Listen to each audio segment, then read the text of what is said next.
जय हिंद साथियों। SC/ST atrocity act 1989 हम इसको समझते हैं। अगर बात करें तो ये पास हुआ 11 सितंबर 1979 को, ठीक है, संसद से। राष्ट्रपति के इस पर सिग्नेचर हुए 11 सितंबर को, लागू हो गया 30 जनवरी सन 1990 को, अगली साल 30 जनवरी 1990 को। इसमें कुल 23 धाराएं हैं, 5 अध्याय हैं और 1 अनुसूची है। इसकी प्रमुख धाराओं को हम पढ़ लेते हैं। धारा 3 कहती है अपराधों के लिए दंड, कि अपराध जो होंगे उनके लिए क्या दंड मिलेगा और कौन कौन से अपराध होंगे।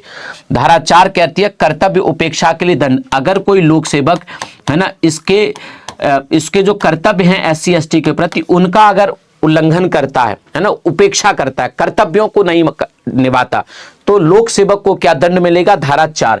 धारा 8 है संदिग्ध व्यक्ति को वित्तीय सहायता अगर कोई व्यक्ति देता है, ऐसा व्यक्ति जिसके ऊपर SC/ST एक्ट के थ्रू संदेह है ना, तो उसको कोई अगर वित्तीय सहायता देता है तो उस व्यक्ति को दंड मिलेगा।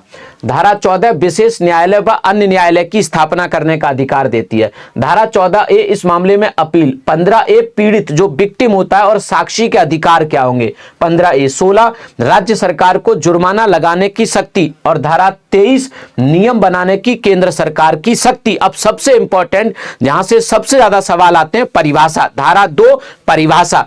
कौन सी धारा में कौन सी परिभाषा है, तो धारा 2 में परिभाषा। 2A में अत्याचार को परिभाषित, 2B में संहिता मतलब कोड को परिभाषित, 2B में आश्रित डिपेंडेंट को परिभाषित किया गया है। BC में आर्थिक बहिष्कार। आप कैसे याद रखोगे, बहिष्कार मतलब बायकॉट, BC बायकॉट, तो आर्थिक बहिष्कार। विशेष न्यायालय BD विशेष न्यायालय स्पेशल कोर्ट। BE वन अधिकार है ना, वन अधिकारों को परिभाषित किया गया BE में।